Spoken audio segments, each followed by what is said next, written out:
సందర్భం ఏంటయ్యా అంటే ఈ ఆర్థిక సంవత్సరంలో మొదటి క్వార్టర్ కంటే రెండో క్వార్టర్ కొద్దిగా ఎక్కువ డబ్బులు వసూలైనాయి అంట. అది ఆయన నిన్న చేసిన సంబరం.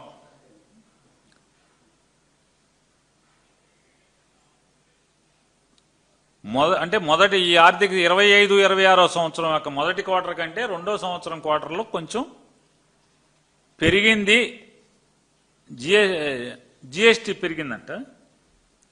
ఆ పెరిగిన దానికి సంబరంగా ఒక గంటన్నర పాటు అసత్యాలు, నిందలు, కొంత విషం ఇవన్నీ కలిపి రంగరించి మళ్ళీ ఆవు కథ మొదలు. చంద్రబాబు నాయుడు గారు ఈ రాష్ట్రానికి ఏం పొడిచాడు, ఈ ప్రజలకు ఏమి నెత్తి మీద కిరీటం పెట్టాడనేది చెప్పే పని లేదు. ఎంతసేపు జగన్మోహన్ రెడ్డి గారు భజన చేయటమే చంద్రబాబు నాయుడు గారి జీవితానికి సరిపోతుంది. ఆయన మాట్లాడతాడు, నేను మాట్లాడుతూ చెప్తాడు, వైఎస్ జగన్మోహన్ రెడ్డి గారు యొక్క ప్రభుత్వం అంటే 2019 నుంచి 2024 దాకా ఉన్నటువంటి ప్రభుత్వం, జగన్ గారి ప్రభుత్వం ఆంధ్రప్రదేశ్ రాష్ట్రం యొక్క బ్రాండుని దెబ్బతీసింది అని మాట్లాడతాడు ఆయన. నేను చంద్రబాబు నాయుడు గారిని లేదా ఈ రాష్ట్ర ప్రజలందరినీ కూడా అడుగుతున్నాను, అసలు ఈ ఆంధ్రప్రదేశ్ రాష్ట్రానికి ఉన్నటువంటి బ్రాండ్ ఏంటి? ఏపీకి ఉన్న బ్రాండ్ ఏంటి? అన్యాయంగా, అనైతికంగా, సహజ ధర్మాలకి విరుద్ధంగా ముక్కలు చేయబడ్డటువంటి ఆంధ్రప్రదేశ్ రాష్ట్రం వ్యవసాయానికి ఆలవాలం అనేటువంటి బ్రాండింగ్ మనకున్న బ్రాండింగ్. దేశానికి, భారతదేశానికి దక్షిణ ధాన్యాగారం ఈ ఆంధ్రప్రదేశ్ రాష్ట్రం అయితే మరి ఆ బ్రాండ్ని సర్వనాశనం చేసింది ఎవరు? ఇప్పటి వరకు నారా చంద్రబాబు నాయుడు గారు ఎక్కేంత వరకు కూడా, లేదా ఆయన ఎప్పుడు ప్రభుత్వంలో చేరకపోయినా కూడా, ఎవరు ఉన్నా కూడా ఆ ప్రభుత్వం రైతు హితకారిక ప్రభుత్వం. ఇప్పటివరకు ఎవరు నడిపినా కూడా ఈ ప్రభుత్వం అంటే ఆంధ్రప్రదేశ్ రాష్ట్ర ప్రభుత్వం అంటే రైతు హితం కోరేటువంటి ప్రభుత్వాలైతే ఎన్టీ రామారావు గారిని వెన్నుపోటు పొడిచి కూలదోసి చంద్రబాబు నాయుడు గారు కుర్చీ ఎక్కిన దగ్గర నుండి కూడా రైతు హితాన్ని గాలికి వదిలేసినటువంటి వాడు ఎవరున్నా అంటే నారా చంద్రబాబు నాయుడు గారు కదా. అది ఈ రాష్ట్రంలో చిన్న పిల్లోడిని అడిగినా అడిగి చెప్తాడు, రైతు కూలీని అడిగినా చెప్తాడు, ఏ మూల రైతుని అడిగినా కూడా చెప్తాడు కదా. ఆయన నారా చంద్రబాబు నాయుడు గారు ఎప్పుడు గద్దెనెక్కినా సరే, ఎప్పుడు ముఖ్యమంత్రిగా పదవి చేపట్టినా సరే ఆయన దృక్పథం రైతు వ్యతిరేక దృక్పథం. అప్పుడు కాదు, ఈ రోజుకి కూడా, ఇప్పటికి కూడా రైతుని, వ్యవసాయాన్ని గుడ్డి కన్నుతో చూడటమే చంద్రబాబు నాయుడు గారి దృక్పథం కదా. కాదని నేను అనే విషయాన్ని ఎవరు ఖండించగలరు? పచ్చిగా చంద్రబాబు తరపున ఏదో పదవి కోసం లేదా ఏదో అవసరం కోసం మాట్లాడాల్సినటువంటి ఎవరైనా నాయకులు మాట్లాడాలి తప్పితే కార్యకర్తలు కూడా మాట్లాడగలరు. చంద్రబాబు పాలసీ ఏంటి? రైతును గుడ్డి కన్నుతో చూసేటువంటి పాలసీ కదా. ఆయన నిన్న మాట్లాడతాడు, ఎంత పచ్చి దగాకోరు మాటలు మాట్లాడతాడంటే, అంటే దిగజారుడు మాటలు. వైఎస్ఆర్ కాంగ్రెస్ పార్టీ పాలనలో 10 లక్షల కోట్లు అప్పు చేసేసింది ఈ రాష్ట్రానికి అని చెప్పి ఆయన మాట్లాడతాడు. ఎన్నికల ముందేం చెప్పాడు?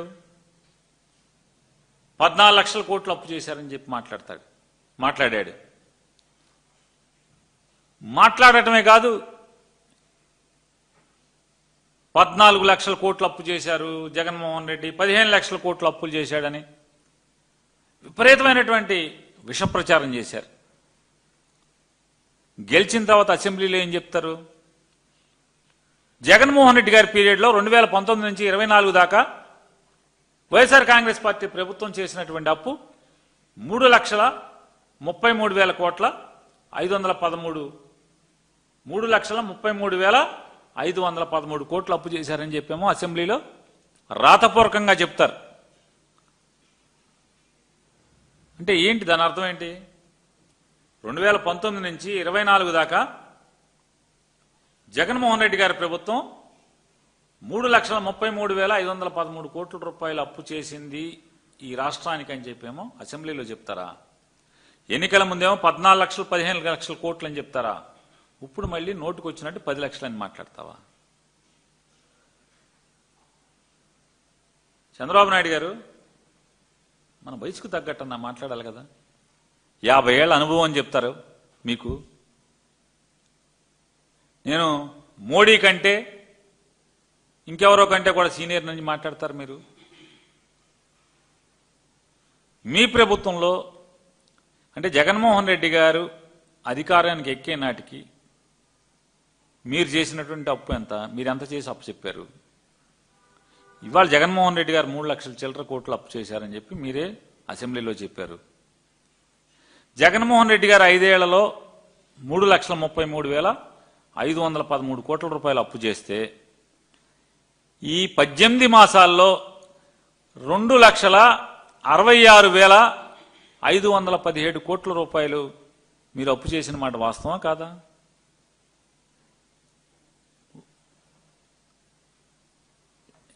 వారం వారం అప్పే కదా. మొన్న మంగళవారం డిసెంబర్ 2వ తారీఖు 3,000 4,000 తెచ్చినట్టున్నారు. దాంతో కలిపి 2,66,000 కోట్ల 66,516 కోట్లు 17 కోట్లు అని చెప్తున్నారు. అంటే ఏంటి 18 నెలలు అంటే జగన్మోహన్ రెడ్డి గారు 60 మాసాలు, మీ 18 మాసాలు. ఎవరు దివాళా కోరు ప్రభుత్వం? ఎవరిది అప్పుల ప్రభుత్వం? ఎవరిది అప్పుల ప్రభుత్వం? చంద్రబాబు నాయుడు గారు ఇంకా పచ్చిగా ఏం మాట్లాడతారు? జగన్మోహన్ రెడ్డి గారు భవిష్యత్ ఆదాయాల్ని అంటే జగన్మోహన్ రెడ్డి గారు ముఖ్యమంత్రిగా ఉండగా వైఎస్ఆర్ కాంగ్రెస్ పార్టీ ప్రభుత్వం భవిష్యత్ ఆదాయాల్ని ప్రభుత్వ ఆస్తుల్ని తాకట్టు పెట్టి అప్పులు తెచ్చారని చెప్పి మాట్లాడుతున్నారు. అలా ఆ వాస్తవాల్లోకి వెళ్దాం. ఆ వాస్తవాల్లోకి వెళ్తే జగన్మోహన్ రెడ్డి గారి ప్రభుత్వంలో 5 ఏళ్లలో కేవలం 1,941 కోట్ల ఆస్తుల్ని మార్టిగేజ్ చేసి 25,000 కోట్ల రూపాయలు 5 ఏళ్లలో 60 మాసాల్లో 1,941 కోట్ల రూపాయలు ఆస్తుల్ని మార్టిగేజ్ చేసి 25,000 కోట్ల రూపాయలు అప్పు తెచ్చినటువంటి రికార్డు అని మీరే మాట్లాడారు. మీరే రాతపూర్వకంగా మీరు డిక్లేర్ చేశారు. ఇది నేను అసలు నా సొంతంగా కూడా చెప్పట్లేదు, మీరు చెప్పిందే. ఇవాళ మీరేం చేస్తున్నారు? మీరేం చేశారు? ఇవాళ భవిష్యత్ ఆదాయాల్ని 1,91,000 కోట్ల ఆస్తుల్ని, ప్రజల ఆస్తుల్ని తాకట్టు పెట్టి కేవలం 9,000 కోట్ల రూపాయలకి తాకట్టు పెట్టేశారు. భవిష్యత్ మైనింగ్ ఆదాయం మొత్తాన్ని కూడా తాకట్టు పెట్టారు. ఎంత అంటే దిగజారి మీరు దిక్కుమాలిన అప్పు చేశారంటే ఈ 9,000 కోట్ల రూపాయలకి అప్పు వసూలు చేసుకుంటాకి ఫైనాన్స్ సెక్రటరీ గారి సంతకం కానీ చెక్కు కానీ అప్రూవల్ కానీ అక్కర్లేదు. ఫైనాన్స్ మంత్రి సంతకం అక్కర్లేదు, ఫైనాన్స్ మంత్రి అప్రూవల్ అక్కర్లేదు. ఆఖరికి ముఖ్యమంత్రి గారి సంతకం కానీ అప్రూవల్ కానీ అక్కర్లేదు. క్యాబినెట్ కూడా అప్రూవల్ అక్కర్లేదు. అక్కర్లా. గవర్నర్ అప్రూవల్ అక్కర్లా.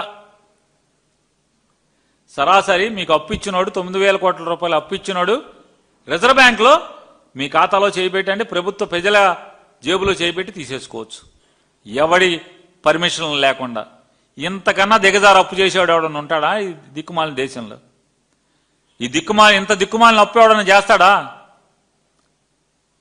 మీ దిక్కుమాలిన ప్రభుత్వం కాబట్టి దిగజారి ఇవాళ ఇంత ఘోరంగా అప్పులు చేసేవాడు ఎవడున్నాడా? 1,91,000 కోట్ల రూపాయల ఆస్తుల్ని తనఖా పెట్టి 9,000 కోట్ల రూపాయల కోసం. భవిష్యత్తు దాని మీద వచ్చేటువంటి ఆదాయాలని కూడా తనఖా పెట్టి తీసుకొచ్చిన చరిత్ర మీదైతే, మీకన్నా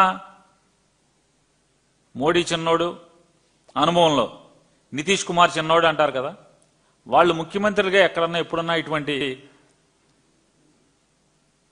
తప్పుడు అప్పు చేశారా అని అడుగుతున్నాను. ఇప్పటి వరకు మీకన్నా అనుభవంలో తక్కువైన మోడీ కానీ, మీకన్నా అనుభవంలో తక్కువైనటువంటి నితీష్ కుమార్ కానీ ఇంత దిక్కుమాలినతనంగా అప్పు తెచ్చారా అని అడుగుతున్నాను. అంటే సరాసరి ఇంత ఘోరమైన అప్పుని గనుడు ఎవరున్నట్టు చంద్రబాబు నాయుడు. ప్రజల ఆస్తుల్ని, ఆదాయాల్ని తాకట్టు పెట్టి ఇంతకన్నా గొప్పగా చేయగలిగినవాడు ఎవడున్నాడు? పోనీ అప్పు తెచ్చి ఏం చేసావా అంటే ఏం చేసావు? ఎవరికన్నా తెలుసా? ఇవాళ వరకు ఈ 18 మాసాల్లో డిసెంబర్ 2వ తారీఖు వరకు చేసినటువంటి 2,66,517 కోట్ల రూపాయల అప్పు ఏం చేశారనే లెక్క ఎవరికన్నా చెప్పారా మీరు అడుగుతున్నా? వైట్ పేపర్ ఇస్తారా? ఇవ్వలేరు. ఏమన్నా సూపర్ 6, సూపర్ 8 ఏం చేశారు? ఎన్ని బకాయిలు ఉన్నాయి? అసలు మీరు ముగ్గురు కలిసి, చంద్రబాబు నాయుడు గారు, మీరు, మీ ఉప ముఖ్యమంత్రి, మీ అబ్బాయి, మీరు ముగ్గురు కలిసి అడుగు తీసి అడుగేయటానికి హెలికాప్టర్లు, విమానాలు, ఈ హెలికాప్టర్లో విమానాలు వేసుకు తిరిగి చెమటోడ్చి కష్టపడి 18 మాసాల్లో 2,66,517 కోట్లు అప్పు చేశారా? మీరే మాట్లాడుతున్నారు కదా, ఈ 18 నెలలు ఎంతో కష్టపడ్డాం మేము ముగ్గురు అని. ఏం కష్టపడ్డారు? అప్పులు చేయటాక, హెలికాప్టర్లు తిరగటాక, ఆఖరికి మీ ఇంటికాంచి గన్నవరానికి కూడా మీరు కారులో వెళ్ళే పరిస్థితి లేదా? మీ ముగ్గురు హెలికాప్టర్లు వెళ్తారు ఇక్కడి నుంచి గన్నవరం ఎయిర్పోర్ట్కి. గన్నవరం ఎయిర్పోర్ట్ నుంచి మీ ఇంటికి రావడానికి హెలికాప్టర్లు వస్తారు. ఆయన మంగళగిరి ఆఫీస్కి మీరు ఎక్కడికి వెళ్ళాలంటే హెలికాప్టర్లన్నా.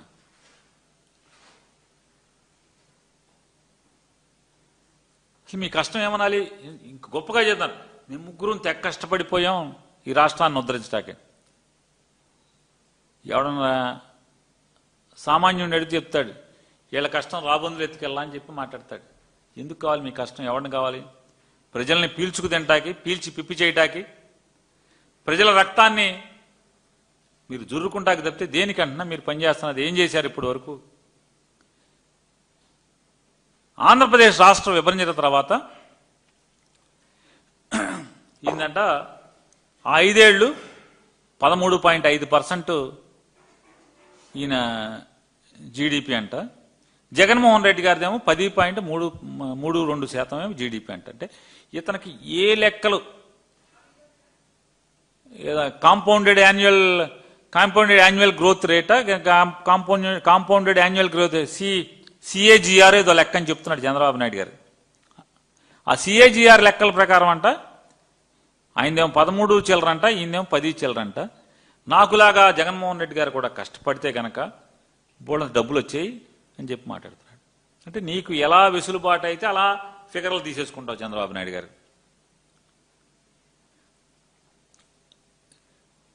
మీ 5 ఏళ్ళు ప్రతి సంవత్సరం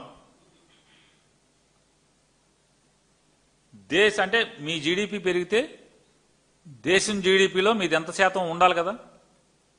ఇప్పుడు మనం పావలా సంపాదించాం అనుకోండి, మన పావలా దేశానికి వచ్చిన రూపాయిలో మనది ఎంత ఉందా? 5 పైసలు ఉందా, 4 పైసలు ఉందో రావాలి కదా లెక్క. ఆ లెక్కలు తీద్దామా? అవి వాస్తవాలు కదా వాళ్ళు వచ్చేప్పటికి. ఏదైనా యాక్చువల్ జీడిపి వచ్చేప్పటికి 3 ఏళ్ళు 4 ఏళ్ళు పడుతుంది, కనీసం 2 ఏళ్ళు పడుతుంది. ఈ సెకండ్ లెవెల్ కరెక్షన్ వచ్చేప్పటికి ఆ లెక్కలు తీద్దామా? 40 ఏళ్ళు 50 ఏళ్ళు అనుభవం అని చెప్పేటువంటి నీ ఆదాయాలు, నీ పరిపాలన, ఒక్కరోజు కూడా ముఖ్యమంత్రిగా అనుభవం లేనటువంటి యువకుడైన జగన్మోహన్ రెడ్డి గారు తన 5 ఏళ్లలో ఈ రాష్ట్రానికి ఆదాయ వనరులు ఏ రకంగా ఉన్నాయి, లేదా క్యాపిటల్ ఇన్వెస్ట్మెంట్ ఎవరిది ఎంత ఉంది, మీది ఎక్కువ ఉందా, జగన్మోహన్ రెడ్డి గారి ఇన్వెస్ట్మెంట్ క్యాపిటల్ ఇన్వెస్ట్మెంట్ ఎక్కువగా ఉందా? రండి, రేపో మాపో మా బొగ్గన రాజేంద్రనాథ్ రెడ్డి వస్తాడు, కూర్చోండి. మీరు వస్తారో ఎవరు వస్తారో రండి, మీరు రండి. చంద్రబాబు నాయుడు గారు వచ్చి కూర్చోండి, మా వాడు వచ్చి కూర్చుంటాడు, మా బొగ్గన వచ్చి కూర్చుంటాడు, లెక్కలు డొక్కలతో సహా మొత్తం మాట్లాడతాడు. ఇంత పచ్చి దగాగా నీకేది వెసులుబాటు ఉంటే, చంద్రబాబు నాయుడు గారికి ఏది వెసులుబాటు ఉంటే అది ఆ కొలమానం మాత్రమే తీసుకుంటావా? 2 సంవత్సరాలు కోవిడ్ పీరియడ్ కూడా అధిగమించి, అంటే ఎంత దేశం అతలాకుతలం అయిపోయిన పరిస్థితిలో కూడా అతను 3 సంవత్సరాలు తీసుకున్నా కూడా, లేదా 5 ఏళ్ళు తీసుకున్నా కూడా, ఎంత తీసుకున్నా కూడా మీకన్నా దేశ నిష్పత్తిలో ఎక్కువే నిలబెట్టగలిగాడు, కంట్రీ జీడిపిలో ఎక్కువే నిలబెట్టగలిగాడు, ఎంతో అభివృద్ధి చేశాడు, క్యాపిటల్ ఇన్వెస్ట్మెంట్ మీకన్నా కూడా ఎక్కువ చేశాడు, ఈ రాష్ట్రానికి ఎంతో మంచి చేశాడు, ఎన్నో ఆస్తుల్ని మనుగురులాగా చేశాడు. 4 పోర్టులు, 10 ఫిషింగ్ హార్బర్లు, ఒక 17 మెడికల్ కాలేజీల్లో 7 కాలేజీలని పూర్తి చేసి మిగతాయి చేయటం, అంటే అభివృద్ధి పదాన పరిగెత్తించటం, గ్రామ గ్రామాన వేల కోట్ల రూపాయలతో సచివాలయాలు, లేదా ప్రభుత్వానికి, అంటే ఆ రోజేమో సచివాలయాలు ఎవరికి కావాలన్నా, మరి వాళ్ళు అయ్యే వాడుకుంటున్నారు కదా. మీరు సచివాలయాలను వాడుకుంటున్నారు, రైతు భరోసా కేంద్రాలను వాడుకుంటున్నారు, అదే హాస్పిటల్ హెల్త్ సబ్ సెంటర్లను కూడా మీరే వాడుకుంటున్నారు కదా. వాడుకుంది ఏముంది? జగన్మోహన్ రెడ్డి గారు సృష్టించినటువంటి సంపదలో ఏది మీరు వాడుకోవట్లేదని అడుగుతున్నాను. ఇంటర్నల్ రోడ్ల వేల కోట్ల రూపాయలతో నిర్మాణం చేసినటువంటి కానీ, లేదా విస్తృతంగా ఆదాయాన్ని మనుగూర్చేటువంటి పోర్ట్లు, ఫిషింగ్ హార్బర్లు, సంపదను సృష్టించేటువంటి మీరు ఏది సృష్టించారు? ఇవాళ జగన్మోహన్ రెడ్డి గారు నమ్మేది ఒకటే, చంద్రబాబు నాయుడు పోయి జగన్ వచ్చినా, జగన్ వెళ్ళి చంద్రబాబు వచ్చినా ఈ రాష్ట్రంలో ఉన్నటువంటి పేద ప్రజల బాగోగుల్లో పెద్దగా మార్పులు ఉండేటువంటి అవకాశాలు తక్కువగా ఉంటాయి. సామాన్యుడి కుటుంబంలో ఆ పిల్లలతో ఉన్నత చదువుల ద్వారా మాత్రమే ఆ కుటుంబం ఆర్థిక పురోభివృద్ధి సాధిస్తుంది అనేది నమ్మినవాడు నాడు రాజశేఖర రెడ్డి అయితే నేడు జగన్మోహన్ రెడ్డి గారు. దానికోసం ఎన్ని స్కూల్స్ని మార్చి చూపించాడు, స్కూల్స్లో నాణ్యతను మార్చి చూపించాడు. మీరేం చెప్తున్నారు? ఇంత చేస్తే స్కూల్స్ అంటే ఆయన నాశనం చేస్తే మీరు బాగు చేస్తున్నారా? సిగ్గుండాలి కదా అంటున్నాను. పెద్ద వయసు 77 ఏళ్ళు 78 ఏళ్ళు వయసు వచ్చింది మీకు. ఇంత పచ్చిగా ప్రజలందరూ కళ్ళతో చూస్తున్నటువంటి వాటిని మీరు జగన్మోహన్ రెడ్డి గారు నాశనం చేశారని మీరు మాట్లాడి మీరు బాగు చేశారా? మీరు బాగు చేసిన వాళ్ళు అయితే, మీకు అంత దొమ్మే ఉంటే, నిన్న ఏంటి గ్రేట్ పేరెంట్ టీచర్స్ మీటింగ్ అనేది పెట్టారు కదా. ఎక్కడ పెట్టారు? ఏదైనా క్లాస్ రూమ్లో పెట్టారా? ఓ సినిమా సెట్టింగ్ వేసి ఎందుకు పెట్టుకునే కర్మ మీకు వచ్చింది? ఎందుకు వచ్చిందంటే, మీరు ఏ స్కూల్కి వెళ్ళినా అక్కడ జగన్మోహన్ రెడ్డి గారు ప్రజలకి గుర్తొస్తాడు కాబట్టి. ఆ స్కూల్ మార్చింది జగన్మోహన్ రెడ్డి. ఆ బల్లలు మాత్రం తెచ్చుకున్నారు ఇక్కడికి, ఆ సెట్టింగ్లోకి. ఏం చేశారని ఒక తొంటర్ విలేకరు అడిగాడు. సరే జగన్మోహన్ రెడ్డి నాశనం చేశాడు, సరే అండి, మీరేం చేశారంటే, మేము ఏంటి గొప్పగా పేరెంట్స్ టీచర్స్ మీటింగ్స్ కండక్ట్ చేశాయంట. సిగ్గుపడతలేదు అంటే? అంత క్రితం లేవయ్యి పేరెంట్స్ టీచర్స్ మీటింగ్ అంత మొత్తం లేవా అని అడుగుతున్నాను. దానికి మీరు సంవత్సరం కోట్ల రూపాయల డబ్బులు తగలబెడుతున్నారు, జనం సొమ్ము. అప్పులు తెచ్చి మరి హెలికాప్టర్లలో విమానాల్లో తిరిగి మీరు అప్పులు తెచ్చి, ఆ అప్పు చేసిన సొమ్ముతో ఏం చేస్తున్నారా అంటే, అప్పు చేసి పప్పుకూడులాగా మీ హెలికాప్టర్లో విమానాల్లో ఎక్కి తిరిగి మీ షామ్యానా కంపెనీ వాళ్ళకి సెట్టింగ్లు వేయటానికి డబ్బులన్నీ అయిపోతున్నాయి కదా. ఒక స్కూల్లోకి వెళ్ళి మీరు ఎందుకు చేయలేకపోయారు? మీ తండ్రి కొడుకులు ఇద్దరు వెళ్ళి అసలు ఈ డ్రామాలు చూడలేక వస్తున్నాం. అతనేమో మామూలుగా హెలికాప్టర్లు వెళ్తాడు, ఇతనేమో విమానంలో వెళ్తాడు కొడుకు. ఒక గ్రౌండ్లో టెంట్ వేశారు, స్కూల్లో ఇలా గ్రౌండ్లో టెంట్ వేశారు. టెంట్ వేసి కారు వేసుకుని వస్తాడు. రాగానే కలెక్టర్ గారు ఇంకా ఆఫీసర్లు ఈయన కొడుకు గారు నుంచుంటారు. ఇట్లా స్టిప్గా నుంచుని ఆ నమస్కారం అండి చంద్రబాబు నాయుడు గారు అని పెడతారు. ఇంటికాడ పెట్టుకోరనమాట నమస్కారాలు. జనాలకు సోక్కి దిగంగానే చొక్కాకేం మైకు తగిలిచ్చేస్తారు. రండి నాన్నగారు అని లోపలికి తీసుకెళ్తారు. రండి సార్ లోపలికంటే ఇక డబ్బాలు కొట్టుకోవడం అక్కడ ఏంటి అంటే మా నాన్నగారు ఎప్పుడు నా స్కూల్కి రాలేదు పేరెంట్స్ టీచర్ మీటింగ్కి, మీకోసమే జీవితాన్ని అంకితం చేసి అంటాడు. ఈయన మాట్లాడతాడు, అరే బాబు ఇవన్నీ మీరేం చేశారు? చదువుని ఎంత నాశనం చేశారు. మీరు వచ్చిన తర్వాత ట్యాబులు పీకేశారు, పిల్లలకి నాణ్యమైన విద్యను అందించేదానికి పాడు చేశారు, ఇంగ్లీష్ మీడియం పాడు చేశారు. లోకేష్ గారి కొడుకు ఇంగ్లీష్ మీడియంలో చదువుతున్నాడా, ఏ మీడియం తెలుగు మీడియం చదువుతున్నాడా? చెప్పండి నారా చంద్రబాబు నాయుడు గారు. ఆంధ్రప్రదేశ్ రాష్ట్రంలో పిల్లల్ని ఇంగ్లీష్ మీడియం పెట్టి జగన్మోహన్ రెడ్డి గారు పాడు చేశాడు, విద్యా వ్యవస్థను నాశనం చేశాడంటే మీ మనవణ్ణి ఎక్కడ చదివిస్తున్నారు? మీ ఎమ్మెల్యేల పిల్లలందరూ ఎక్కడ చదువుతున్నారు? గుండెల మీద చేసుకు చెప్పండి ఎవడైనా. ఒక్క ఎమ్మెల్యే కొడుకు ఎవరైనా ప్రభుత్వ పాఠశాలలో తెలుగు మీడియంలో ఎవరైనా చదువుతున్నాడా? చదవట్లేదు కదా. మీ ఇంట్లో చదవరు, మీ దగ్గర పనిచేసే వాళ్ళ ఇంట్లో చదవరు, మీ ఎమ్మెల్యేలు చదవరు, మీ మంత్రుల పిల్లలు చదవరు, మీ మంత్రుల మనవాళ్ళు చదవరు. నాశనం చేసింది ఎవరు? ఎందుకు నాశనం చేశారు? ఒకటే అర్థమవుతుంది, అంటే పేదవాళ్ళ పిల్లలు బాగా చదువుకుని వాళ్ళు ఎక్కడికో ఎగిరిపోతే పెత్తందారులలో పనిచేయటానికి మనుషులు దొరకరనేటువంటి తప్పుడు ఆలోచనతో తప్పితే మీ ప్రభుత్వం ఎందుకు విద్యా వ్యవస్థలో ఇంగ్లీష్ మీడియం తీసేసింది? వాళ్ళకి నాణ్యమైన విద్యను ఎందుకు అందించట్లేదు? నవీన విద్య ఎందుకు అందించట్లేదు? అందించకపోగా సర్వనాశనం చేసి జగన్మోహన్ రెడ్డి గారి మీద ఇంకా తప్పుడు మాటలు మాట్లాడటం. ఇవాళ మీ కాకిలెక్కలన్నీ కూడా మాట్లాడుకుంటే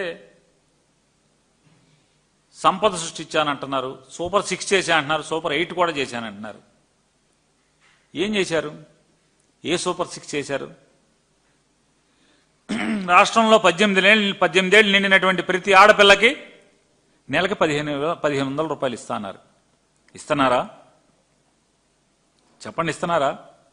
రాష్ట్రంలో 80 లక్షల చిల్లర మంది, అంటే దాదాపుగా 84 లక్షల మంది పిల్లలు బడుల్లో చదువుతున్నారని చెప్పి కేంద్ర ప్రభుత్వం లెక్కలు చెప్తుంటే మీరు 20 లక్షల మందికి పిల్లలకి అమ్మఒడి వేయటం ఎగ్గొట్టారు కదా.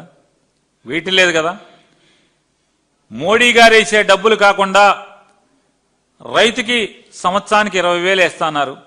ఇప్పుడు వరకు మీరు వేసింది 2 5 10 కదా. ఏం చేశారు ఈ అప్పుతో అనేది నేను అడుగుతున్నాను. ఈ అప్పుతో ఏం చేశారు? రాష్ట్రానికి వచ్చే ఆదాయాన్ని ఏం చేశారు? లెక్క చెప్పరా? ఇచ్చే దమ్ముందా మీకు? లెక్క చెప్పే దమ్ముందా మీకు?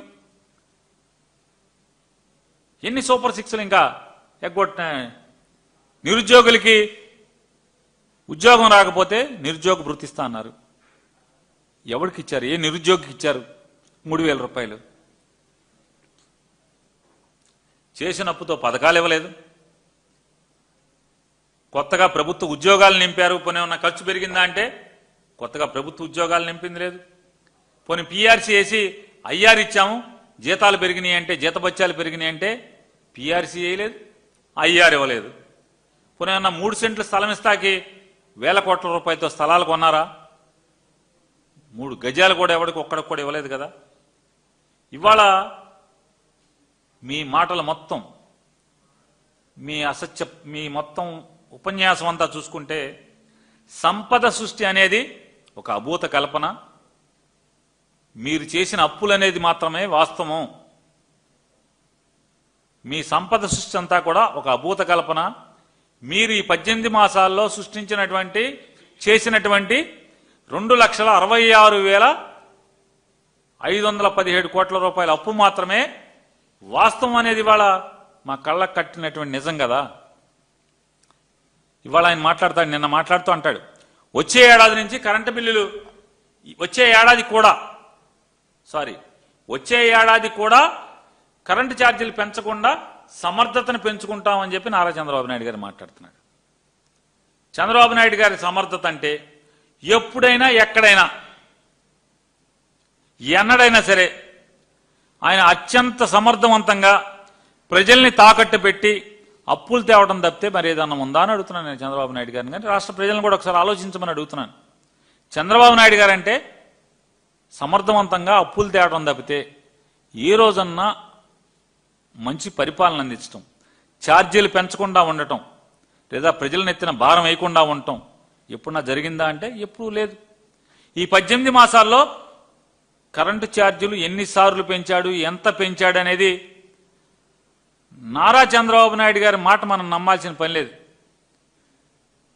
ఎంత పెరిగాయో ఈ రాష్ట్రంలో ఎవరిని ఏ తలుపు తట్టి ఎవరిని అడిగినా కూడా వాళ్ళ బాధ, వాళ్ళ శోకం చెప్పనలవు కాదు. అసలు మామూలుని అడగక్కర్లా. చంద్రబాబు నాయుడు గారు పెద్దానికి కార్యకర్తలకు పదవి వేయాలంటే IVRSL ఏంటి దాని పేరండి, ఇంటరాక్టింగ్ వాయిస్ రెస్పాన్స్ సర్వీసా ఏంటిది, IVRSL. IVRSL ద్వారా మేము ఎవరికన్నా పదవి వేసినా తెలుగుదేశం కార్యకర్త కాడు ఎప్పుడో మామూలుగా వాళ్ళ తాత ముత్తాత కానించి జెండా మోస్తుంటారు.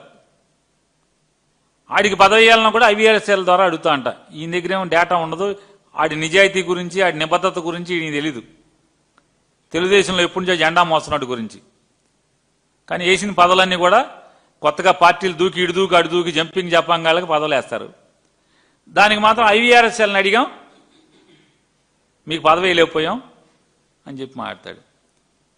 మొన్న ఎప్పుడో ఆ మధ్య చూశాను, వల్లభనేని వంశీని అరెస్టు చేసే ముందు, అరెస్టు చేసిన తర్వాత IVRSL ద్వారా అడిగా అంట, తప్ప ఒప్ప అని. అందరూ ఆహా ఓహో శభాష్ చంద్రబాబు అని IVRSLలో చెప్పారంట. మాచర్ల పిన్నెల్లి రామకృష్ణారెడ్డిని అరెస్ట్ చేసే ముందు పెట్టిందేమో దొంగ కేసా. తెలుగుదేశం వాళ్ళు కొట్టుకు నరుకు సావటం ఏంటి, ఆళ్ళు పడక.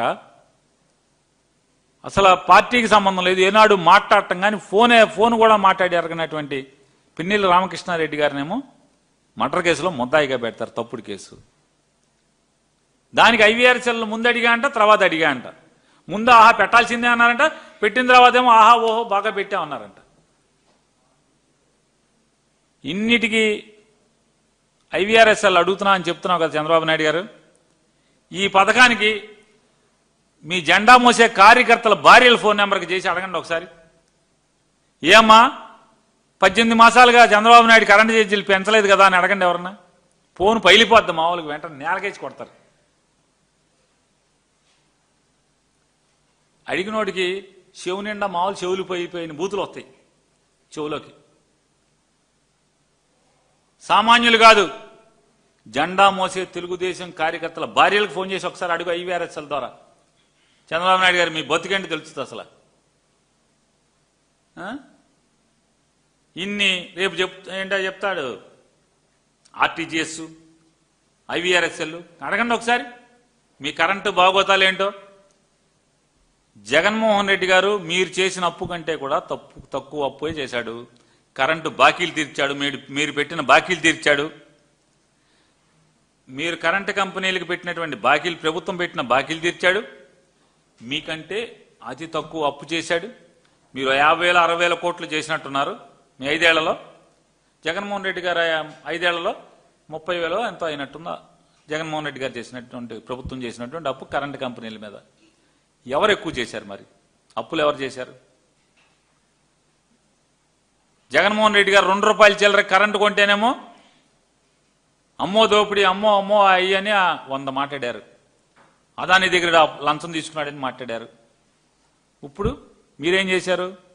అదేదో కంపెనీ అంట 4:30కి కరెంటు యూనిట్ 4:30కి 25 ఏళ్లకు కొన్నారు. ఎవరు తప్పు? జగన్మోహన్ రెడ్డి గారు ముందు చూపా, మీది ముందు చూపా, మీది దోపిడియా? ఎవరిది దోపిడీ? మీ మంత్రులను అడిగితేనేమో అదానీ గారు డబ్బులు ఇచ్చాడని అన్నారా? ఎవరన్నారు? మేము అనలేదే, మా దగ్గర ఏమో ఆధారాలు లేవో జగన్ గారికి డబ్బులు ఇచ్చినట్టు అని చెప్పి మీ మంత్రులు మాట్లాడతారా ఇవాళ అధికారానికి వచ్చిన తర్వాత? ఒక మంత్రి అంటాడు అడిగినోడిని అడగండి మాకు సంబంధం లేదంటున్నాడు. కొన్ని బలివాళ్ళు బయలుదేరారు బాబు, అసలు మా వాళ్ళకి తెలుగుదేశం మంత్రులు.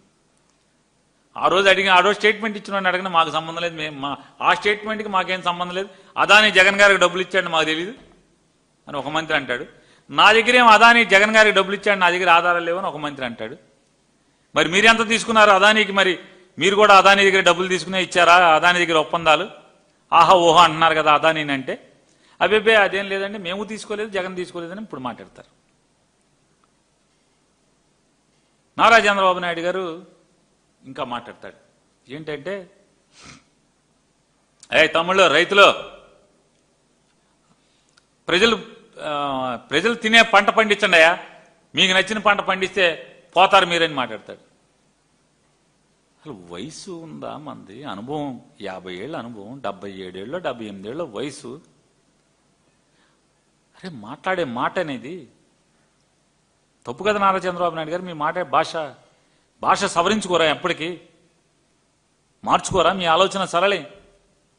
మారాల్సింది ప్రజలు కాదండి, మీరు మారాలి. మీ ఆలోచన సరళి మారాలి. ఆంధ్రప్రదేశ్ అంటే వ్యవసాయ ఆధారిత రాష్ట్రం అండి ఇది. ఆంధ్రప్రదేశ్ రాష్ట్రం మీరు కాంగ్రెస్ పార్టీ బీజేపీ పార్టీ కలిసి రాష్ట్రాన్ని చీలగొట్టిన దానికి పాపానికి ఇవాళ వ్యవసాయ ఆధారిత రాష్ట్రం అయింది ఆంధ్రప్రదేశ్ రాష్ట్రం. మీరు మాట్లాడతారు రైతుల్ని కించపరుస్తూ. రైతుకు నచ్చిన పంట పండిస్తే ఎవడు కొంటాడయా?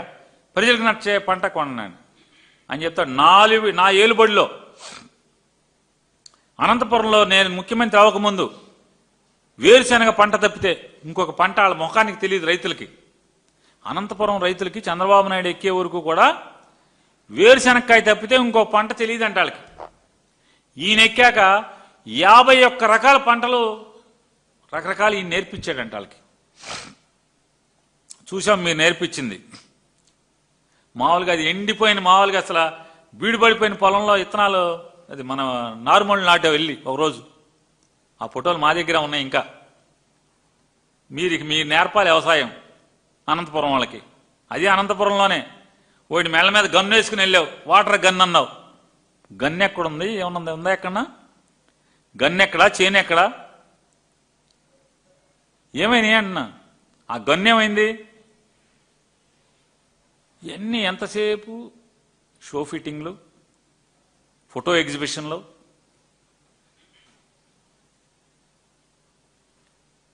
ఇప్పుడు అంట చంద్రబాబు నాయుడు గారి నేపు వెళ్ళిపోయిన తర్వాత అనంతపురం రైతులంట వేగన్ల కొద్దీ అరటి పండించేస్తున్నారంట, వేగన్ల కొద్దీ దానిమ్మ పండించేస్తున్నారంట, వేగన్ల కొద్దీ ఖర్జూర పండించేస్తున్నారంట.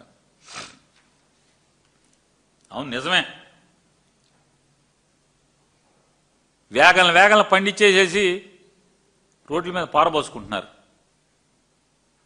చంద్రబాబు నాయుడు గారు మీరు ఒక మాట మాట్లాడారు, రైతులు జనం తినే పంట పండించండి అని. అరటికాయలు తింటాం మానేశారా? అరటిపల్లి దేశంలో తింటాం మానేశారా చంద్రబాబు నాయుడు గారు అంటున్నా? మీరు పాదం మోపే వరకు కూడా 25,000 టన్ను అమ్మింది. ఇవాళ కేజీ 50 పైసలు అమ్మట్లేదు, ₹1 కూడా అమ్మట్లేదు కదా.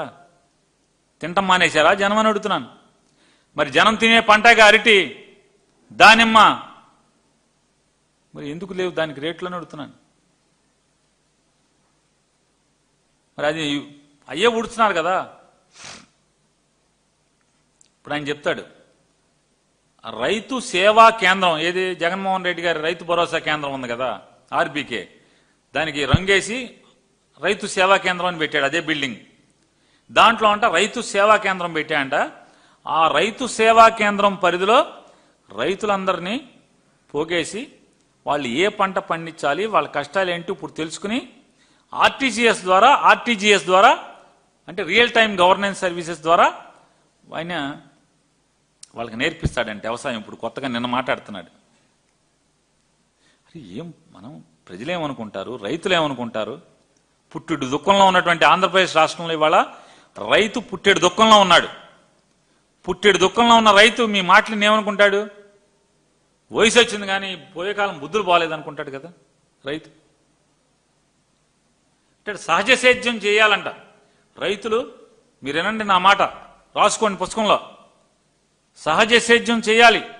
2 ఎకరాలున్న రైతు సహజ సేద్యం చేస్తే ఎకరానికి 40,000 రూపాయలు పండించుకుంటున్నాడు. ఎందుకే మీరు కౌలుకు తీసుకుని అప్పులు చేసి, ఓకే 1,000 అప్పులు చేసి పంట దెబ్బతింటే చంద్రబాబు నాయుడు గవర్నమెంట్లోకి వచ్చే నాశనం అయిపోతారు కదా, మళ్ళీ మా మీద పడి ఏడుస్తారు కదా గవర్నమెంట్ మీద అని మాట్లాడుతున్నాను నేను. అత్యాశకి పోతా అంట రైతు అత్యాశకి పోతాడంట. అత్యాశకి పోయి కౌలుకు తీసుకుంటాడంట. కౌలుకు తీసుకుని అప్పులు చేస్తాడంట. అప్పులు చేసి వ్యవసాయం చేస్తాడంట. నిన్న మాట్లాడాడు, నేను మాట్లాడలే. ఇవన్నీ కూడా చంద్రబాబు నాయుడు గారు మాట్లాడాడు. చంద్రబాబు నాయుడు గారు మీరు ఒకటి గమనించండి. మీకులాగా నారా చంద్రబాబు నాయుడే ఒక రైతు అనుకోండి, మీ భార్య గారు హెరిటేజ్లో సంపాదించి, మీ కోళ్ళ గారు ఇంకొక వ్యాపారంలో సంపాదించి, మీ అబ్బాయి గారు ఇక్కడ చిలక్కొట్టుడు ద్వారా సంపాదిస్తే మీకులాగా సహజ వ్యవసాయం చేయొచ్చు. ఎందుకని? పంట పోయినా రేటు రాకపోయినా భార్య గారేమో హెరిటేజ్లో సంపాదించుకొస్తారు కోట్లు. కోడలు గారేమో ఇంకో వ్యాపారంలో కోట్లు సంపాదిస్తారు. మీ అబ్బాయి ఏమో శుక్రవారం హెలికాప్టర్లో మూటలు ఇంటికి చేరిపోతాయి దుబాయ్కి. ఇల్లు టు దుబాయ్, అంత విమానమయ్యాక సర్వీసు. కాబట్టి మీకు పంట పోయినా రేటు రాకపోయినా చంద్రబాబు నాయుడు లాంటి రైతుకి ఇబ్బంది లేదు.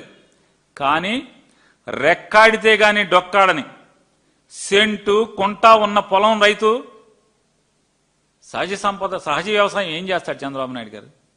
ఈ మాత్రం జ్ఞానం మీకు లేకపోవటం మా దురదృష్టం కాదా?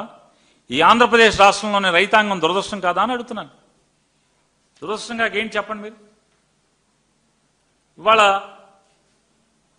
కాబట్టి ఇట్లాంటి నీతి కబుర్లు, సూక్తి ముక్తావళి ఆపి రియల్ టైం గవర్నెన్సే కాదు, రియల్ టైంగా ఆలోచించండి. పేరుకు మాత్రమే రియల్ టైం గవర్నెన్స్ పెట్టి తప్పుడు మాటలు, అసత్యాలు, అబద్ధాలతో ప్రజల్ని మీ అబద్ధాలు చెప్పి జగన్మోహన్ రెడ్డి గారిని ఒకసారి పడేయగలిగారు, ప్రజల్ని ఒకసారి మోసం చేయగలిగారు. కానీ 2029లో ప్రజల్ని మోసం చేయటం, మీ అసత్య ప్రచారంతో, మీ విషం చిమ్ముడు కార్యక్రమాలతో జగన్మోహన్ రెడ్డి గారి పట్ల ప్రజల్లో కలుగుతున్నటువంటి ప్రేమను మాత్రం ఏమీ చేయలేరనేది. మీరు ఎన్ని తప్పుడు మాటలు మాట్లాడినా, ఎన్ని అసత్యాలు చెప్పినా అవన్నీ కట్టిపెట్టి కనీసం ఇంకా రాబోయే 3 సంవత్సరాల్లో 6 మాసాలు, చివరి సంవత్సరం తీసేయండి, మీ చేతిలో ఉన్నది 2.5 సంవత్సరాలు, అంటే దాదాపు 30 నెలలు. ఈ 30 నెలలన్నా రైతు హితం కోసం బతకమని, అప్పు చేయకుండా నిజమైన సంపద సృష్టి చేయమని చెప్పని, ప్రజలకు ఇచ్చిన మాటలు నిలబెట్టుకోమని. ఇవాళ మీరు చెప్తున్నారు మీరు సృష్టించిన సంపదే నిజమైంది అయితే, మీరు సృష్టించిన సంపదే నిజమైంది అయితే మీరు ఈ 18 మాసాల్లో జగన్మోహన్ రెడ్డి గారు 5 ఏళ్లలో 3,33,513 కోట్ల రూపాయలు అప్పు చేయాల్సిన పరిస్థితి వస్తే, మీరు ఈ 18 మాసాల్లో 2,66,517 కోట్లు ఎందుకు అప్పు చేశారు? మీ సంపద ఏమైంది? మీరు సృష్టించిన సంపద అంతా కూడా ఎక్కడ ఆవిరైపోయింది? ఎవరి జేబుల్లోకి వెళ్ళిపోయింది? మీ ఎమ్మెల్యేల జేబుల్లోకి వెళ్ళిపోయిందా? మీ మంత్రుల జేబుల్లోకి వెళ్ళిపోయిందా? మీ అబ్బాయి జేబుల్లోకి వెళ్ళిపోయినాయా? నెల మీరిచ్చే మామూలు రూపంలో ఉప ముఖ్యమంత్రికి వెళ్ళిపోయినాయా? ఎవరి దగ్గరికి వెళ్ళిపోయినాయి? ఎక్కడికి వెళ్ళిపోయింది సంపద అంతా? సంపద లేదు, అప్పు కనపడుతుంది. వెనకటికి ఎవరో సామెతగా ఉంది, పెళ్ళైన తర్వాత అరుంధతి నక్షత్రం కనపడుతుందా అని అయ్యగారు పంతులు గారు చూపిస్తే, అరుంధతి నక్షత్రం సంగతి దేవుడు ఎరుగురా బాబు, పెళ్లికైన అప్పు కనపడుతుందని చెప్పాడు పెళ్లి కొడుకు. ఇవాళ ఆంధ్ర రాష్ట్ర ప్రజల పరిస్థితి కూడా కొత్తగా పెళ్ళైన మధ్యతరగతి పెళ్లి కొడుకు తంతులాగానే ఉంది. చంద్రబాబు నాయుడు సంపద ఎక్కడ కనపడుతుందా అని పంతులు గారు చూపిస్తుంటే, అదిగో ఆకాశంలో ఉందని చూడమని చెప్తుంటే, ఈనాడు ఆంధ్రజ్యోతి పంతులు గారు అనుకుందాం, ఈనాడు ఆంధ్రజ్యోతి TV5 కలిసి ఆంధ్ర రాష్ట్రంలో ఉన్నటువంటి సామాన్యులందరినీ ఆకాశంలో చంద్రబాబు నాయుడు సృష్టించిన సంపద కనపడుతుందా అంటే, సంపద లేదు, భూమి లేదు, ఏం కనపడతలేరా బాబు, 2,66,500 చిల్లర కోట్ల అప్పు కనపడుతున్నారా బాబు అని చెప్తున్నారు. ఇది వాళ్ళ ఆంధ్ర రాష్ట్ర ప్రజల యొక్క తంతు, ఆంధ్ర రాష్ట్ర ప్రజల యొక్క పరిస్థితి, చంద్రబాబు ప్రభుత్వం యొక్క తంతు అనేది మీ అందరికీ కూడా విజ్ఞప్తి చేస్తూ, మారవయ్యే చంద్రబాబు, మైండ్ సెట్ రైతులది కాదు మార్చుకోవాల్సింది, మైండ్ సెట్ మార్చుకోవాల్సింది ప్రజలు కాదు. 77, 78 ఏళ్ళు వయసు వచ్చి 50 ఏళ్ళ అనుభవం గడించిన తర్వాత ఇప్పటికైనా మార్చుకోవాల్సింది మీ మైండ్ సెట్ అనేది చంద్రబాబు నాయుడు గారికి హితవు చెప్తున్నాం.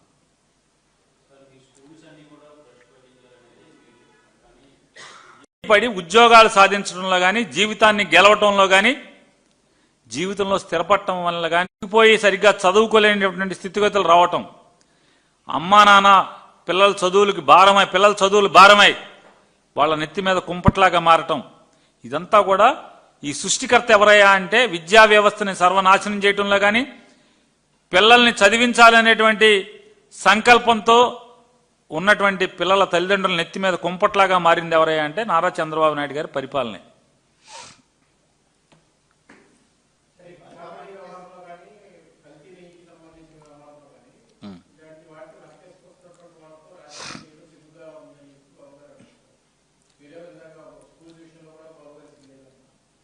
పరకామణి ఏం చెప్పారు జగన్మోహన్ రెడ్డి గారు? అతను ఒక $70 లేకపోతే $80 ఎంతో డాలర్ దొంగతనం చేశాడు. దొంగతనం చేస్తున్నప్పుడు పట్టుకుంది ఎవరు ప్రభుత్వం? జగన్మోహన్ రెడ్డి గారి ప్రభుత్వం. పట్టుకుని ఎఫ్ఐఆర్ చేసింది, పోలీస్ కేసు పెట్టింది జగన్మోహన్ రెడ్డి గారి ప్రభుత్వం. అతను భార్య పిల్లల యొక్క ఒత్తిడి మేరకు నేను మనిషిగా బతికుంటాం అనవసరం, కలియుగ ఇలవేల్పోయినటువంటి శ్రీ వెంకటేశ్వర స్వామి వారి యొక్క హుండీలో చేయి పెట్టి పాపం చేశాను, మనిషి జన్మగా చేయకూడనంత పాపం చేశాను, నా దగ్గర ఉన్నటువంటి ఆస్తులు మా పూర్వీకుల నుంచో నేను సంపాదించిన ఆస్తులు మొత్తాన్ని స్వామివారికి అప్పచెప్తాను అని చెప్పి అప్పచెప్పాడు. ఇట్లాంటి వెనకేసుకు రాలా. అట్లాంటి చిన్న తప్పులు ఏముందయ్యా? పెద్ద పెద్ద నేరాలు, సుమారుగా 230 కోట్ల రూపాయల ప్రజాధనాన్ని కొట్టేసినట్టు చంద్రబాబు నాయుడే ముఖ్యమంత్రిగా అయి తను కేసును రాజీ చేసుకోవడం కన్నా పాపం ఇంకేమైనా ఉందా అని అడుగుతున్నాను. జగన్మోహన్ రెడ్డి గారు ఆ కాంటెక్స్ట్లో చెప్పారు, ఈ రాష్ట్రానికి ముఖ్యమంత్రిగా ఉన్నాడు, జనం సొమ్ము 230 కోట్ల రూపాయలు కొట్టేశాడని చెప్పి కేసు అయ్యి జైలుకి వెళ్ళి బెయిల్ మీద బయటకు వచ్చి మళ్ళీ ముఖ్యమంత్రి అయ్యి అదే ముఖ్యమంత్రి పోలీసుల్ని ఉద్యోగస్తుల్ని బెదిరించి ఆ కేసుని క్లోజ్ చేసుకోవడం కంటే కూడా అది పెద్ద నేరమేం కాదయ్యా, పరకామణిలో ఆ పూజారి గారు చేసింది అని చెప్పాడు, పంతులు గారు చేసిందని. తప్పేం మాట్లాడాడు జగన్మోహన్ రెడ్డి గారు? వాస్తవమే కదా. చంద్రబాబు చేసిన పాపం కన్నా, చంద్రబాబు కన్నా దగాకోరేం కాదు కదా అక్కడ జరిగిన పని. అంతకన్నా దివాళా కోరుతాను, అంతకన్నా నీతి మాలినతనం. ప్రజలు ఓట్లేసింది నీ కేసులు మూయించుకుంటాక 230 కోట్లు నువ్వు కేసులో వాదించుకుని తీర్పు ద్వారా నువ్వు ఎందుకు రాలేకపోతున్నావు? చంద్రబాబు నాయుడు గారు, నీకు నిజంగా దమ్ముంటే, నిజంగా నీలో నీతి ఉంటే ట్రైల్ అయిన తర్వాత దమ్ముగా కడిగిన ముత్యంలాగా బయటికి ఎందుకు రాలేపోయావు? కుట్ర మార్గంలో దొడ్డిదారిన అధికారులను బెదిరించి మిమ్మల్ని జైలు వేస్తామని చెప్పని అప్పుడు కేసులు పెట్టినటువంటి వాళ్ళందరం తీసుకొచ్చి బెదిరించి వాళ్ళతో విత్డ్రా పిటిషన్స్ వేసి మా దగ్గర సాక్ష్యాలు లేవని చెప్పని ఆ కేసు క్లోజ్ చేసుకోవడం కంటే పరకామణి కేసు పెద్ద కేసా, 180 కోట్ల రూపాయల ఆస్తులు ఇచ్చాడు కదా దేవుడికి అని చెప్పి జగన్మోహన్ రెడ్డి గారు మాట్లాడాడు. దీంట్లో తప్పేంటి? ఎవరిది నీతి బాహ్యం అంటే ఎవరిది నీతి లేనితనం అని అడుగుతున్నాను నేను. ఇప్పుడు ఆ రవికుమార్ ఎవరు ఉన్నాడు కదా, అతను ఏం చేశాడు? 100-150 కోట్ల ఆస్తి దేవుడికి ఇచ్చి నన్ను మన్నించండి అని చెప్పి అడిగాడు. నువ్వేం చేశావు? 230 కోట్లు కొట్టేశావు జనం సొమ్ము. ఆ కొట్టేసిన సొమ్ము కేసు కడితే ఆ కేసు మూయించుకున్నావు. ఇవాళ ఏది తప్పు అన్న? పరకామణి పెద్ద నేరమా? చంద్రబాబు మూయించుకున్న నేరం స్కిల్ డెవలప్మెంట్ పెద్ద నేరమా? లిక్కర్ది పెద్ద నేరమా? పరకామణిది పెద్ద నేరమా? ఎవరిది పెద్ద నేరం? సిగ్గు కూడా పడతలేదు నారా చంద్రబాబు నాయుడు గారు. చెప్పండి దమ్ముంటే. మీరు కేసులు ఏ రకంగా క్లోజ్ చేయించుకున్నారు? ఇది నీతా, నైతికమా? మీరు మళ్ళీ నైతిక విలువల గురించి, నీతుల గురించి మాట్లాడటం.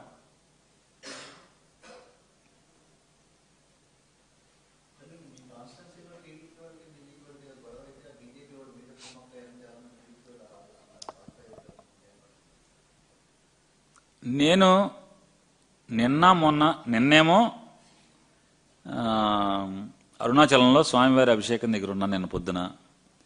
మొన్న వెంకటేశ్వర స్వామివారి దర్శనంలో ఉన్నాను మొన్న పొద్దున. ఈ 2 రోజులు నేను బందర్లో లేను. కాకపోతే నేను రాత్రి వచ్చిన తర్వాత బందర్ వచ్చిన తర్వాత చూస్తే బీజేపీ వాళ్ళు టీడీపీ వాళ్ళు తనుకుంటున్నారు, తోచుకుంటున్నారు, తిట్టుకుంటున్నారు. జోహార్ అటల్ బిహారీ వాజ్పేయి ఒకడు అంటున్నాడు, జోహార్ ఎన్టీఆర్ అంటున్నాడు, ఒకడు ఎన్టీ రామారావు బొమ్మ చేస్తున్నాడు, ఒక పోలీసు అతను లాక్కుంటున్నాడు, ఓ బీజేపీ వాడు పైకి ఎక్కుతున్నాడు గట్టు మీదకి, ఆ ట్రాఫిక్ ఐలాండ్ మీదకి ఒక టీడీపీ వాడు తంతున్నాడు, ఆయన ఒక తొందరతున్నాడు, ఆడు కింద పడుతున్నాడు బీజేపీ వాడు. ఇవన్నీ వీడియోలు అయితే చూశాను. ఇందులో బీజేపీ వాళ్ళు నాతో కుమ్మక్క అవ్వటం ఏంటి? కాదు, ఎట్లా కుమ్మక్క అవుతారు బీజేపీ వాళ్ళు నాతో? కాదండి, నాకు అర్థం కాలే. నేను ఊళ్ళో లేని 2 రోజులు స్వామివారి దర్శనానికి వెళ్ళాను, వచ్చాను, చూశాను. కాకపోతే ఇదంతా ఏంటంటే వాస్తవంగా మున్సిపల్ కౌన్సిల్లో అక్కడ విగ్రహం పెట్టమని ఏ తీర్మానం ఎవడూ చేయలేదు. ఆ సర్కిల్కి రాజీవ్ గాంధీ సర్కిల్ అని చెప్పని 2007 సంవత్సరంలో అనుకుంటా, నాకు గుర్తున్నంత వరకు షేక్ సిలార్ దాదా అని మున్సిపల్ చైర్మన్ ఉన్నారు మచిలీపట్నానికి. ఆయన బత్తిన వాసు అనే ఒక కార్పొరేటర్ కౌన్సిలర్, అప్పుడు కౌన్సిలర్ ప్రతిపాదిస్తే అది రాజీవ్ గాంధీ సర్కిల్ అని చెప్పి దాన్ని నామకరణం చేయడం జరిగింది మున్సిపల్ కౌన్సిల్. 2018లోనో ఎప్పుడో 2019లోనో జగన్మోహన్ రెడ్డి గారి గవర్నమెంట్ వచ్చిన తర్వాత ఎలక్షన్స్కు అంటే డేట్ షెడ్యూల్ వస్తున్న ముందో బాబా ప్రసాద్ అని చెప్పని, మోటమరి బాబా ప్రసాద్ అని ఒక మున్సిపల్ చైర్మన్ మేయర్ గారు ఉంటే, అది మేయరా మున్సిపల్ చైర్మన్ అర్థం కాని పరిస్థితి. ఎందుకంటే అది మున్సిపల్ చైర్మనే కాకపోతే మేయర్ అన్నారు, కాసేపు మున్సిపల్ జీవో ఇచ్చారు, జీవో క్యాన్సిల్ చేశారు. వారుణంగా దాన్ని ఎన్టీఆర్ మార్గ్ అని ఏదో తీర్మానం చేశారు, అంతేగాని ఎన్టీ రామారావు బొమ్మ పెట్టమని ఎవరూ తీర్మానం చేయలేదు. నాకు తెలిసి అయితే అది రాజీవ్ గాంధీ సర్కిల్. రాజీవ్ గాంధీ సర్కిల్లో వాజ్పేయి విగ్రహం పెడతాం ఎంత కరెక్ట్ కాదో, ఎన్టీ రామారావు విగ్రహం కూడా పెడతాం కూడా అంతే కరెక్ట్ కాదని నా అభిప్రాయం. లేదు రామారావుది పెట్టాలా, వాజ్పేయిది పెట్టాలా, రాజీవ్ గాంధీది పెట్టాలా అంటే ఖచ్చితంగా ప్రభుత్వం ఒక నిర్ణయం తీసుకుని ఒక జీవో ఇవ్వండి. ప్రభుత్వానికి కాదనేది ఏం లేదు కదా. మీరు బజార్ని పడతాం ఎందుకు? వాస్తవంగా దాని మున్సిపల్ కౌన్సిల్లో అధికారికంగా ఆ సర్కిల్ పేరైతే రాజీవ్ గాంధీ సర్కిల్. అది ఇక మీరు తన్నుకుంటారా, కొట్టుకుంటారా, పొడుచుకుంటారా, ఏం చేసుకుంటారా చేసుకోండి. ఇందులో నాకే ఏదో అన్న సామెతగా ఉంటుంది చూసారా, ఊరు నిజం నేనేం చేశాను? నాకేమన్నా నేను ఎప్పుడన్నా బీజేపీ వాళ్ళతో ఎవరితో మాట్లాడానా, టీడీపీ వాళ్ళతో ఎవరితో మాట్లాడాను? నాకేముంటుంది?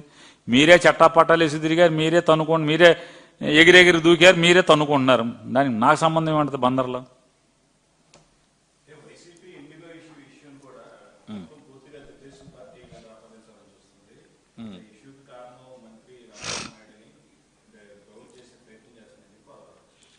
ఇండిగో విమానాలు మొత్తం అన్ని కూడా ఆగిపోవటం, 450, 1000 ఇట్లా రోజుకి ఇన్ని చొప్పున ఫ్లైట్లు క్యాన్సిల్ అయిపోవటం, రద్దు కాబట్టం, లక్షల మంది ప్రజలు జీవితాలు, వాళ్ళ స్థితిగతులు, వాళ్ళ జీవన సరళి తలకిందులవటం అనేది జగన్మోహన్ అంటే వైఎస్ఆర్ కాంగ్రెస్ పార్టీ వాళ్ళు అపోహ కల్పన అంటారా ఏంటంటాడా చంద్రబాబు నాయుడు గారు? అంటే రామ్మోహన్ నాయుడికి ఏం సంబంధం లేదని చెప్తున్నాడా ఎవరు? ఈయన చంద్రబాబు నాయుడు గారు అంటున్నారా? నిన్న చంద్రబాబు నాయుడు గారు అన్నాడా? నేను చంద్రబాబు నాయుడు గారు అంటున్నారా? కేంద్రం చూసుకుంటుందా అంటే నేను వేరే సరదా కంటే మీరు ఏమనుకోకపోతే, నేను నిన్న చంద్రబాబు నాయుడు గారి ప్రెస్ మీట్ కూడా చూశానండి. చూస్తే అంటే బహుశా స్క్రీన్ ప్లే ప్రకారం ఇప్పుడు మామూలుగా రోజు పెన్షన్లు ఇచ్చేప్పుడు ఇవన్నీ మామూలుగా మైక్ వచ్చుకుని కరెక్ట్గా దిగి మీరు మీ జీవనం ఇంత, మీ సంపాదన ఇంత, అలాగా ఓహో అని పెద్ద యాక్షన్ చేస్తున్నారు కదా. అదే మోడల్లో ఇండిగో గురించి తెలుగులో ఒక స్క్రిప్ట్ రాసుకెళ్ళిపోయాడు చంద్రబాబు నాయుడు. అక్కడ విలేకరిని ఎవడికో అడగమని చెప్పారు. చంద్రబాబు నాయుడు దగ్గర రమేష్ గారు అని ఒక ఆయన ఉన్నాడు. ఈ రమేష్ గారు కాదు, అక్కడ ఒక రమేష్ గారు ఉన్నాడు. ఆ రమేష్ గారికి చెప్పినట్టున్నాడు ముందే, ఈ క్వశ్చన్ విలేకరితో ఎవరితో అడిగిచ్చని. ఆయన చీట్లు రాసుకుని ఉంటాడు బహుశా రమేష్ గారు. చీట్లు రాసుకుని తలకోటి చీటీ పంపిస్తే ఆ చీటీ ఇంగ్లీష్ విలేకరికి వెళ్ళింది. దరిద్రం చూడండి, చంద్రబాబు నాయుడు దరిద్రం. ఇంగ్లీష్ విలేకరికి వెళ్ళినట్టుంది. అతను ఆ క్వశ్చన్ మొత్తం ఇండిగో మీద ఇంగ్లీష్లో అడిగేశాడు. అడగగానే ఈయనకేమో మొత్తం తెలుగులో ఉంది ఇక్కడ స్క్రిప్ట్ అంతా. తెలుగులో మొదలుపెట్టాడు ఇది చూసి. ఆడు ఇంకా తుంటలాగున్నాడు ఇంగ్లీష్ విలేకరి. లేచి ఇంగ్లీష్ సార్ ఇంగ్లీష్ ఇంగ్లీష్ అన్నాడు. ఇంగ్లీష్ అనగానే చూశాడు, మళ్ళీ తెలుగులోనే మొదలెట్టాడు. ఆడు ఇంగ్లీష్ ఇంగ్లీష్ అన్నాడు, ఈయన తెలుగులో మొదలెడతాడు. చివరికి central government will take look after, I will take after, I after అని మూసేశాడు. ఇన్ని తిప్పలేందుకు చంద్రబాబు నాయుడు గారు? సూటిగా నేను తెలుగులో అడుగుతున్నా, నేను ఇంగ్లీష్ విలేకరులాగా మీ రమేష్ చీటీ మారిపోయినట్టుగా చీటీ మారకుండా నేను స్ట్రైట్ అవే తెలుగులో అడుగుతున్నా. నారా చంద్రబాబు నాయుడు గారు ఒకటి మాట్లాడండి. మీరు ఈరుడు సూర్యుడు ఇంద్రుడు చంద్రుడు అని రామ్మోహన్ నాయుడిని సెంట్రల్ మినిస్టర్ కేంద్ర మంత్రి చేశారు కదా మీరు. ఏది ఆయన విమానయాన శాఖ పౌర విమానయాన శాఖ మంత్రి చేశారు ఆయన్ని.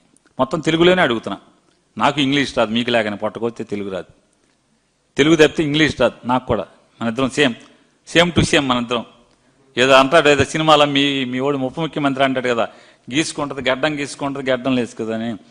మీరు మేకప్ వేసుకుంటారు, నేను మేకప్ వేసుకుని అంతే. ఇద్దరం సేమ్ టు సేమ్. ఇద్దరికి పట్టుకొచ్చి అక్షరం మాకు ఇంగ్లీష్ ముక్క రాదు ఇద్దరికి. మన ఇద్దరికి తెలుగులోనే మాట్లాడుతున్నా, తెలుగులో అడుగుతా. 2024లో మీ యొక్క అబ్బాయి అంటే మీ నామినీ, మీ అబ్బాయి ఆ అబ్బాయి ఏరా అనుకుంటారు, అతను మీరు కేంద్ర మంత్రి చేశారు. అతను రామ్మోహన్ నాయుడు మినిస్టర్ అయ్యేప్పటికీ కేంద్ర ప్రభుత్వం, మీ కూటమి ప్రభుత్వమే ఒక సర్క్యులర్ రిలీజ్ చేసింది, ఒక గైడ్ లైన్స్ ఇచ్చింది. ఏమనిచ్చింది? పైలట్లకి రెస్ట్ కావాలి. ఎందుకు? అది కూడా ఎందుకని? విమాన ప్రమాదాలను నివారించడం కోసం పైలట్లకి రెస్ట్ కావాలి, పని గంటలు తక్కువ ఉండాలి, రెస్ట్ ఎక్కువ ఉండాలి అని చెప్పి నిబంధనలు, కఠినతరమైనటువంటి నిబంధనలన్నింటిని కూడా పొందుపరిచి 2024లో కేంద్ర ప్రభుత్వం, అది కూడా మీ రామ్మోహన్ నాయుడు శాఖే జారీ చేసింది. ఏం చేయాలి రామ్మోహన్ నాయుడు? పెళ్లిలో డ్యాన్సులు చేస్తారు, రీల్స్ చేసుకుంటారా? ఏం చేసుకుంటారు?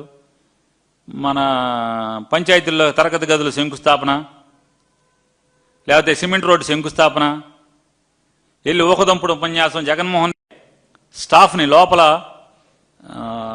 వాళ్ళని ఎంత టైం డ్యూటీ చేశారన్నవి కూడా గైడ్ లైన్స్ వర్తిస్తాయని చెప్తున్నాడు. కేవలం పైలట్లకే కాదు, దాంట్లో పనిచేసి మంచినీళ్ళు సర్వ్ చేసేవాళ్ళు, లేకపోతే సేఫ్టీ ప్రికాషన్స్ చెప్పేవాళ్ళు, గైడ్ చేసేవాళ్ళు స్టాఫ్ ఉంటారు కదా, వాళ్ళు కూడా కంపల్సరీ గైడ్ లైన్స్, ఈ safety guide lines, rest period compulsory వాళ్ళకు కూడా కావాలని చెప్తున్నారు. మరి అవన్నీ కూడా స్టాఫ్ రిక్రూట్మెంట్ జరుగుతుందా, జరగట్లేదా? జరగకపోతే ఏం చేయాలి? ఇంకొక విచ్చలవిడితనం కూడా మీరు పట్టించుకోండి చంద్రబాబు నాయుడు గారు. మీరు వెనకేసుకొస్తున్నటువంటి మీ రామ్మోహన్ నాయుడు పరిపాలనలో ఇండిగో గడచిన 18 మాసాలుగా ఫ్లైట్లు పెంచింది, రూట్లు పెంచింది. అంటే వాళ్ళు ఎగిరేటువంటి రూట్లు పెంచింది, డెస్టినేషన్స్ పెంచింది, వాళ్ళు చేరుకునేటువంటి డెస్టినేషన్స్ పెంచింది, ఆక్యుపెన్సీ రేషియో పెంచుకుంది. కానీ ఫ్లైట్లు పెంచుకోవటం లేదనేది మీ ఓడు ఎందుకు రివ్యూ చేయలేదు? పర్మిషన్ ఎందుకు ఇచ్చారు? ఎప్పటికప్పుడు టైం టు టైం పర్మిషన్. అంటే కొత్తగా రూట్లు అడుగుతున్నాడు ఏంటి? పాత రూట్లకు సరిపడా రిక్రూట్మెంట్ చేశాడా, చేయలేదా? ఎందుకని మీరు పట్టించుకోలేదు? మీ ఓడు పట్టించుకోలేదని అంటున్నా. వెంటనే ఆపాలి కదా. కొత్త రూట్లు ఇవ్వకూడదు కదా. కొత్త రూట్లు ఇచ్చేస్తారు వాళ్ళు. ట్రావెల్ ఇది పెంచేస్తారు, మైలేజ్ పెంచేస్తారు, ఆక్యుపెన్సీ రేషియో పెంచేస్తారు, అన్నిటికీ పర్మిషన్ ఇస్తారు. కానీ స్టాఫ్ రిక్రూట్ చేసుకున్నాడో లేడని మాత్రం చూడరా? ఎందుకని చూడలేదు? ఎందుకు మీ వాడు మొహాట పడ్డాడు? మీ కేంద్ర మంత్రి, మీ తెలుగుదేశం పార్టీ ఎంపీ కేంద్ర మంత్రిగా ఉండి ఎందుకని మొహాట పడ్డాడు? ఏం లాలూచి ఏంటి అని అడుగుతున్నాను. ఎందుకు రివ్యూ చేయలేదు? మరి అదే కదా చేయాల్సింది.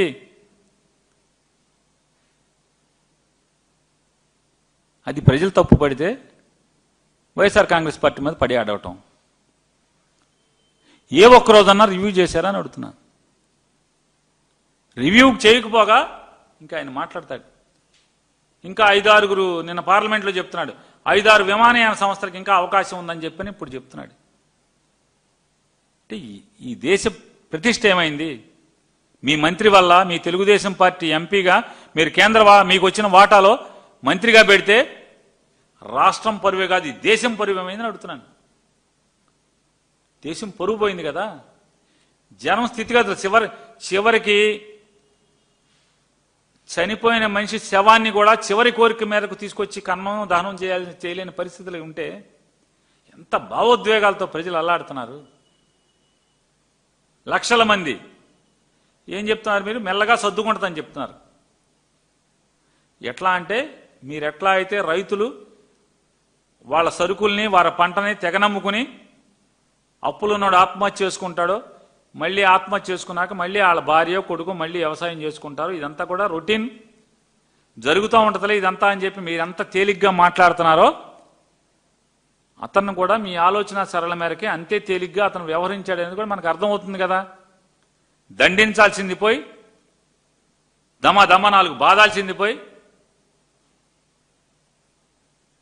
తెలుగుదేశం పార్టీ పరువే కాదు, ఈ రాష్ట్రం పరువే కాదు, తెలుగు వాళ్ళ పరువే కాదు, దేశం పరువు పోయింది కదా. మరి ఇవన్నీ ముందు జాగ్రత్తలు 18 నెలల నుంచి ఏం చేస్తున్నాడు ఆయన చేయించుకోకుండా? రివ్యూలు చేయాలి కదా. మరి పర్మిషన్లు ఇవ్వకూడదు కదా. నేను అడుగుతున్నాను, కొత్తగా రూట్లు ఎందుకు ఇచ్చారు ఇండిగోకి? కొత్తగా ఆక్యుపెన్సీ రేట్లు పెరిగేట్టు భారతదేశంలో దాదాపుగా 65% ఆక్యుపై చేసేట్టుగా, 65% విమానయానాన్ని ఆక్యుపై చేసేట్టుగా ఈ 18 మాసాల్లో ఎందుకు పెరగనిచ్చారని అడుగుతున్నాను. ప్రతిసారి మీ ఉద్యోగం ఏంటి మంత్రిగా? అదే కదా. అంటే ప్రశ్నిస్తే బురదేస్తారా చంద్రబాబు నాయుడు గారు?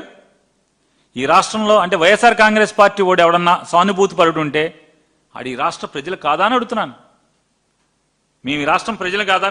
మేము ఈ దేశంలో పౌరులం కాదా? మేము తప్పు జరిగితే ప్రభుత్వంలో పనిచేస్తున్నాడు, ప్రమాణం చేసినాడు, బాధ్యత మరిచి లాలూచీ పడి తప్పుడు పనులు చేస్తే ప్రశ్నిస్తామా ప్రశ్నించమా?